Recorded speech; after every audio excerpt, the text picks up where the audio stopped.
नमस्ते। BEd second year अपना जो सब्जेक्ट है शैक्षिक प्रबंधन तथा समावेशी विद्यालय का निर्माण पेपर अपना थर्ड है। इसके अंतर्गत जो आज का अपना जो टॉपिक है पाठ्यक्रम के जो प्रकार है उसके बारे में अपन अध्ययन करेंगे। उससे पहले अपन जो पाठ्यक्रम के जो उद्देश्य थे उसके बारे में अपन ने अध्ययन किया था। आज जो अपना टॉपिक है पाठ्यक्रम के प्रकार।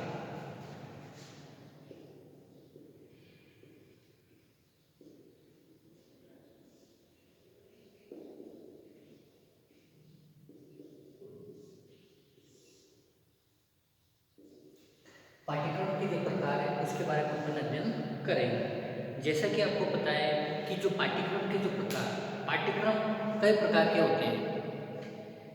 पाठ्यक्रम के प्रकार उनके संगठनों पर निर्भर करते हैं और जो संगठन का तात्पर्य दो या दो से अधिक लोगों के समूह से है जो किसी एक उद्देश्य की प्राप्ति के लिए कार्य करते हैं।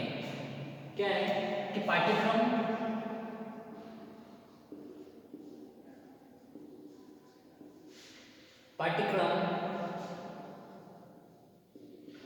कई प्रकार के होते हैं। पाठ्यक्रम के प्रकार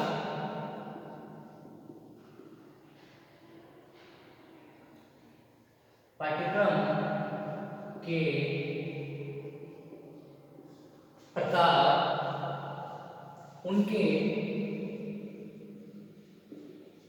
पाठ्यक्रम के प्रकार उनके संगठनों पर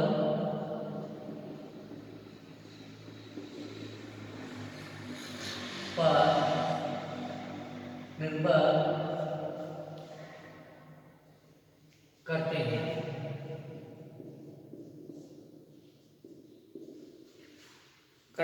और संगठन का जो तात्पर्य है संगठन का जो तात्पर्य है दो या दो तात्पर्य दो या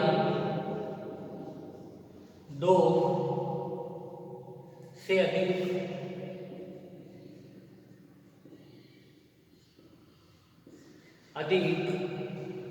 लोगों के समूह से लोगों के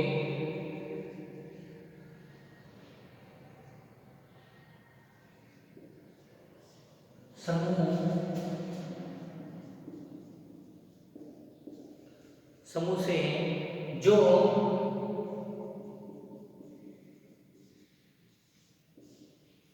किसी एक उद्देश्य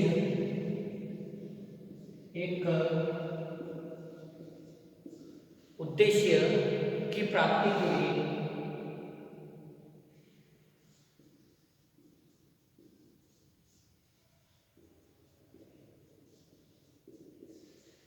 के लिए कार्य करते हैं।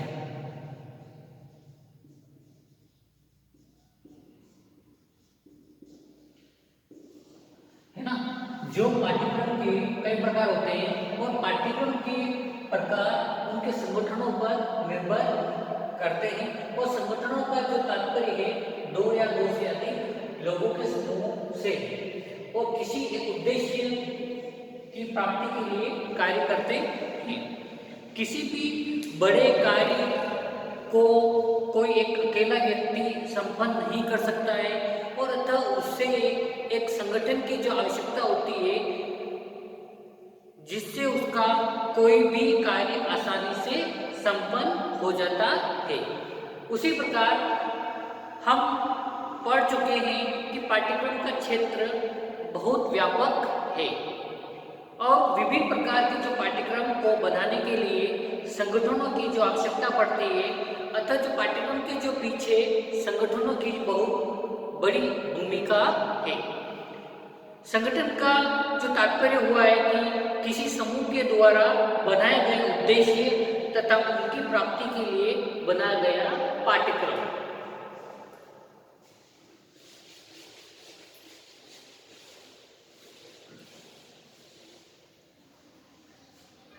जिस प्रकार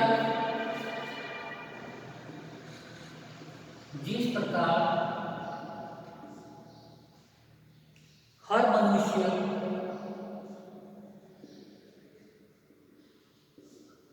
मनुष्य की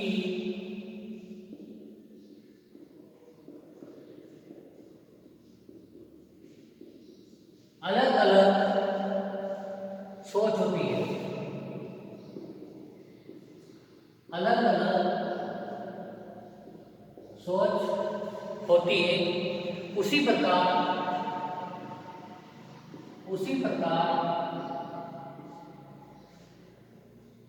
हर पाठ्यक्रम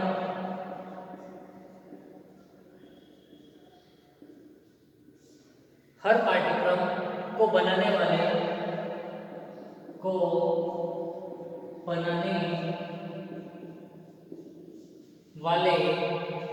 संगठनों के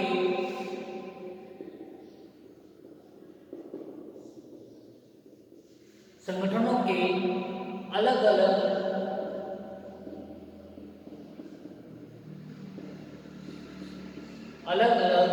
उद्देश्य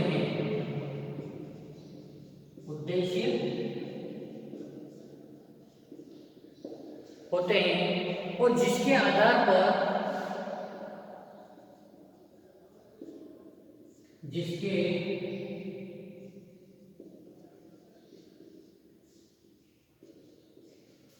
पर विभिन्न प्रकार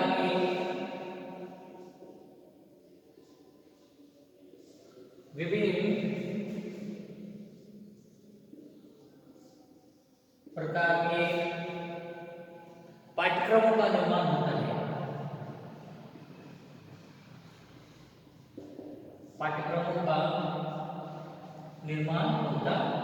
है।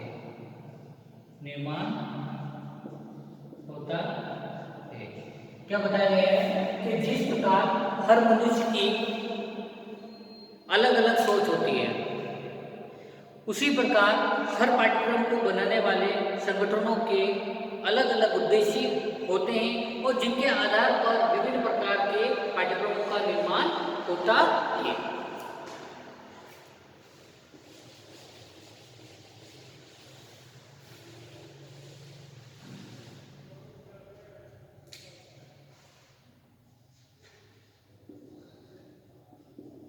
पाठ्यक्रम है ना, ये पाठ्यक्रम है, जो पाठ्यक्रम के जो प्रकार है उसमें बाल केंद्रित पाठ्यक्रम,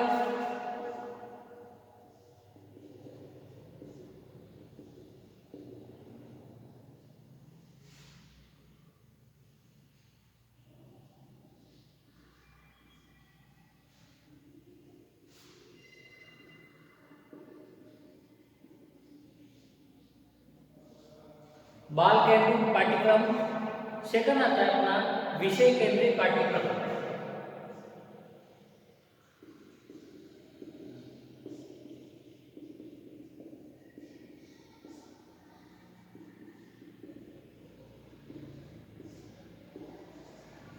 फिर इसी के साथ में अपना थर्ड आता है अनुभव केंद्रित पाठ्यक्रम।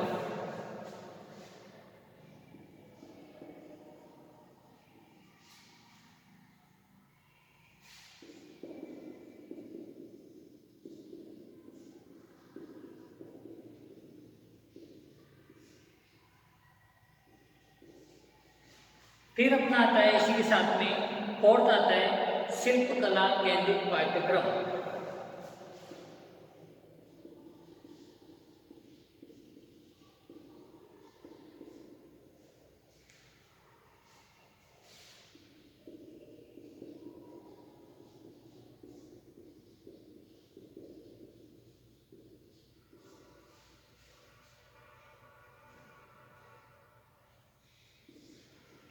फिर इसी के साथ में जो बताया गया है फोर्थ, फिर आता है फिफ्थ आता है कार्य केंद्रित पाठ्यक्रम।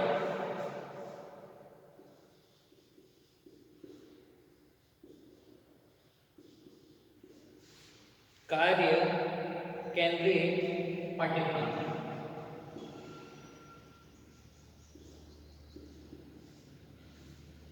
फिर इसी के साथ में सिक्स जो प्रकार आता है अपना सुसंबद्ध या संबंधित पाठ्यक्रम।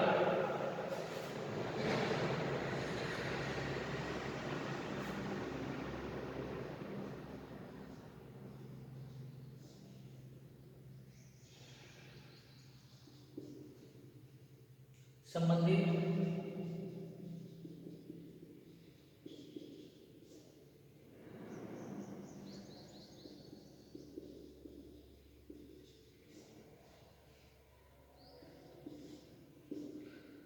एंड लास्ट 7 जो अपना आता है कोर पाठ्यक्रम।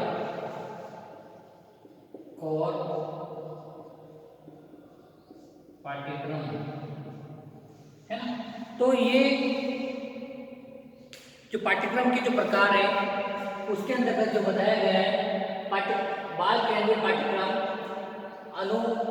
विषय के केंद्रित पाठ्यक्रम, अनुभव केंद्रित पाठ्यक्रम, शिल्पकला केंद्रित पाठ्यक्रम, कार्य केंद्रित पाठ्यक्रम, सुसंबद्ध या संबंधित जो पाठ्यक्रम और कोर पाठ्यक्रम। इसके अंतर्गत जो अपना जो फर्स्ट आता है बाल केंद्रित पाठ्यक्रम, उसमें जो बताया गया है जो बाल केंद्रित पाठ्यक्रम का तात्पर्य उस पाठ्यक्रम से है जिसका संगठन बालकों की प्रवृत्तियों, रुचियों और जो आवश्यकता आदि को ध्यान में रखकर किया जाता है। इसके अंतर्गत जैसा कि जो वर्तमान में जो शिक्षण विद्या होती है, किंडरगार्टन, मॉन्टेसरी और डॉल्टन आदि बाल केंद्रित पाठ्यक्रम पर बल देती है। फिर अपना आता है इसी के अंतर्गत जैसे कि सेकंड जो अपना आता है विषय केंद्रित पाठ्यक्रम। उसमें जो विषय केंद्रित जो पाठ्यक्रम में जो विषयों के ज्ञान को पृथक पृथक रूप से देने की जो व्यवस्था होती है, इसमें विभिन्न विषयों पर पुस्तकें लिखी जाती है और जिनमें बालकों को ज्ञान प्राप्त करना होता है। और अतः इस प्रकार के पाठ्यक्रम में पुस्तकों पर ही बल दिया जाता है और भारत में इसी प्रकार के पाठ्यक्रम पर अधिक बल दिया जाता है। फिर इसी के साथ में फिर अपना आता है अनुभव केंद्रित पाठ्यक्रम। उसमें जो अनुभव केंद्रित पाठ्यक्रम के अंतर्गत बताया गया है जैसा कि तात्पर्य है कि जिसमें मानव जाति के जो अनुभव सम्मिलित किए जाते हैं, इस प्रकार के पाठ्यक्रम पर सुप्रसिद्ध शिक्षा शास्त्री टीपी नन ने विशेष बल दिया है। फिर अपना आता है शिल्प कला केंद्रित पाठ्यक्रम। उसमें जो बताया गया है जो शिल्प कला केंद्रित जो पाठ्यक्रम के अंतर्गत किसी भी शिल्प एवं क्राफ्ट को केंद्रीय विषय बनाकर अन्य विषयों की शिक्षा प्रदान की जाती है। जो महात्मा गांधी ने जो शिक्षा को व्यावसायिक बनाने के लिए शिल्प कला केंद्रित पाठ्यक्रम पर विशेष बल दिया गया है। फिर अपना आता है कार्य केंद्रित पाठ्यक्रम। कार्य केंद्रित पाठ्यक्रम के अंतर्गत जो बताया गया है कि कार्य केंद्रित जो पाठ्यक्रम के अंतर्गत विभिन्न क्रियाओं द्वारा छात्रों को शिक्षा देने की योजना होती है और इन क्रियाओं और कार्यों का आयोजन छात्रों की रुचि, आवश्यकताओं, अनुभव और जो बुद्धि स्तर पर सामाजिक मूल्यों पर एवं आवश्यकताओं के अनुसार किया जाता है। इसके अंतर्गत जो उन्हीं छात्रों को ऐसे कार्यों द्वारा शिक्षा प्रदान करने का सुझाव दिया है जिनके सीखने पर वे भविष्य में आत्मनिर्भर जीवन व्यतीत कर सके। क्या कर सके? आत्मनिर्भर जीवन व्यतीत कर सके। फिर इसी के साथ में आता है सुसंबद्ध या संबंधित जो पाठ्यक्रम होता है उसके अंतर्गत जो बताया गया है कि शिक्षा योजना निर्मित की जाती है और यह पाठ्यक्रम इस विचारधारा पर आधारित है कि ज्ञान को अलग अलग नहीं बांटा जा सकता है बल्कि ज्ञान एक इकाई है और उसे संबंधित रूप से ही प्रदान करना चाहिए। एंड लास्ट जो अपना आता है कोर पाठ्यक्रम। कोर पाठ्यक्रम के अंतर्गत जो बताया गया है जो कोर पाठ्यक्रम एक बहुमुखी पाठ्यक्रम है। क्या है? एक बहुमुखी पाठ्यक्रम है और जिसमें विभिन्न प्रकार के जो पाठ्यक्रमों का समावेश होता है और जो कोर पाठ्यक्रम में कुछ विषय अनिवार्य होते हैं एवं जो कई विषय ऐसे होते हैं जिसमें से कुछ को विद्यार्थी अपनी रुचियों और क्षमताओं के अनुसार चुन लेते हैं। ठीक है, तो ये पाठ्यक्रम के जो प्रकार है उसके बारे में जो बताया गया है, उसमें बहुत सारे ऐसे जो संबंधित जो एकीकृत जो पाठ्यक्रम है उसमें भी जो बताया गया है, जैसा कि एकीकरण जो पाठ्यक्रम का तात्पर्य उस पाठ्यक्रम से है जिसमें विभिन्न विषयों पर परस्पर संबंधित निहित के कारण एकता पाई जाती है। और पाठ्यक्रम में जो विषयों का जो निर्धारण दो प्रकार से किया जा सकता है। प्रथम जो पाठ्यक्रम में विषयों का इस प्रकार स्थान दिया जाए कि उनमें परस्पर किस प्रकार का संबंध न रहे, और दूसरा पाठ्यक्रम में विषयों को इस प्रकार स्थान दिया जाए कि उनमें एक प्रकार का संबंध बना रहे और एक प्रकार की एकता बनी रहे, और जो कि उनमें ज्ञान एकता के सिद्धांत के अनुसार निहित है। तो इसके अंतर्गत पाठ्यक्रम के जो प्रकार है उसके अंतर्गत जो कई प्रकार के होते हैं, और पाठ्यक्रम जो उनके संगठन पर निर्भर करते हैं, और संगठन का तात्पर्य दो या दो से अधिक लोगों के समूह से है जो किसी एक उद्देश्य की प्राप्ति के लिए कार्य करते हैं। इसलिए संगठन का जो तात्पर्य हुआ है किसी समूह के द्वारा जो बनाए गए उद्देश्य और उनकी प्राप्ति के लिए बनाया गया पाठ्यक्रम। ठीक है, आज के लिए इतना काफी है। कक्षा को व्यवस्थित बनाने के लिए और ध्यान से सुनने के लिए आपको बहुत बहुत धन्यवाद।